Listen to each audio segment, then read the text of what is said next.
It's saying, remember the commandments of your father. Remember what your daddy taught you. And it says, forsake not the law of your mother. It said, listen, you ought to keep it ever before you. Bind them continually upon thine heart. Keep it in your heart. Think about what your parents have taught you over the years. And it says, and tie them about thy neck. I mean, you would remember something if it's tied around your neck. You ought to remember. And listen, the words, the teachings of your parents are not there. I know when we become teenagers and we have everything in the world figured out, we know it all, and we don't need anybody's instruction. That sometimes it seems like an anvil around our neck. It seems like our parents don't want us to do anything. It seems like our parents don't want us to have any fun. But the counsel of our parents will keep us from destruction. It's just amazing to me how parents let up under the pressure of young people. It's amazing to me how so many parents completely give up. They bring a child into the world. They lock the doors every night. They make sure that the boogeyman's, they check under the bed and in the closets when needed. They make sure that nothing can hurt their children. They lock the doors of the car. They're ready to, fight like a lion if someone were to hurt their children.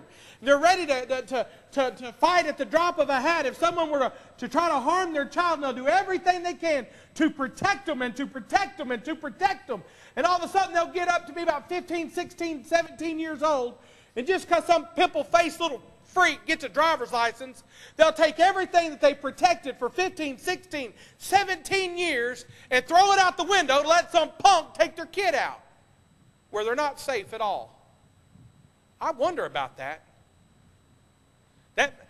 You may have wasted about 15, 16 years.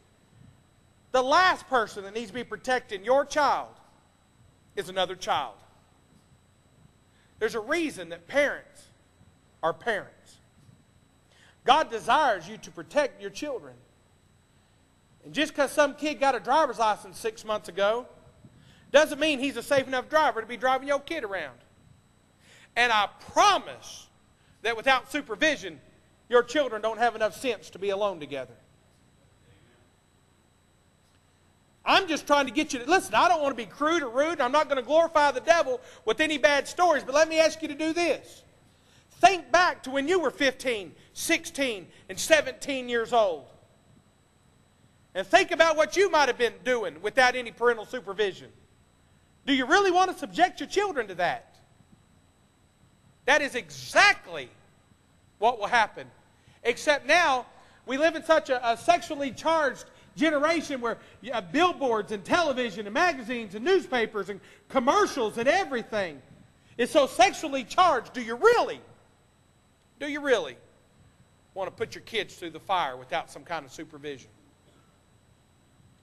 We used to joke around about having a 6-inch rule between boys and girls.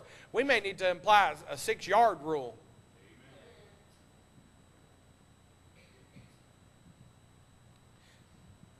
Kids have way too much access to each other.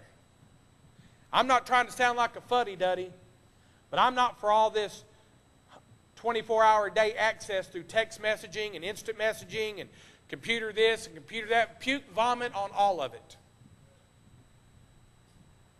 There is nothing different than some kid being allowed into your house to sit down and talk filthy to your children in their presence or sending it in writing through a computer.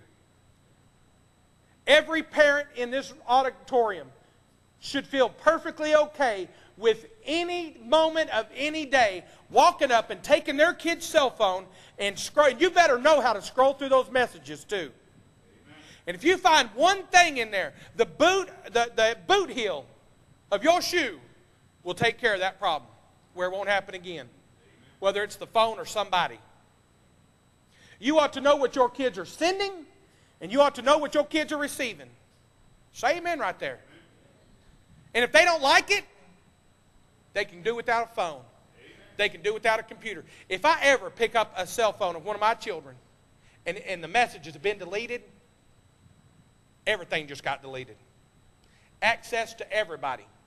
And if they go over to their friend's house and their friend's mama's allowed stuff, I'll say this right now. This goes for aunts, uncles, grandparents, church family, anybody who allows my children to do anything that they know that I would not allow loses access to my children. God gives children parents for a reason. That's right. And it's not just to throw it out the window at some point. This thing, a boy's rolling up and just honking the horn for some girl to come out. The pizza man has enough sense to come knock on the door. I just can't imagine what we allow our kids to do. I can't imagine that we go out and you say, yeah, my kids are honest. Would the person in the congregation who never once lied to their parents please stand up? Exactly. You realize that we are all a bunch of liars when it comes to our parents? And don't think your kids are any different. They will lie to you. Why? You want to know how to tell if your kids are lying? Notice if their lips are moving. There's a possibility that they're lying to you. We're going to be there. You better check. Where was so-and-so? You better check. I was in school today. You better look on that report card and see how many absences are showing up. It wouldn't hurt to call every once in a while and just ask. Make sure we didn't have a mystery absence somewhere. Mystery absences result in mystery pregnancies.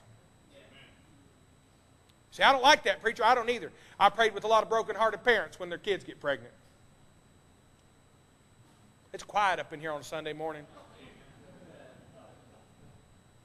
Listen, this world is too wicked and hard for us not to counsel our children and enforce that counsel. Children going every wicked way. We're raising a senseless generation. Hey, young people, when your parents tell you to do something, that counts whether your parents are around or not.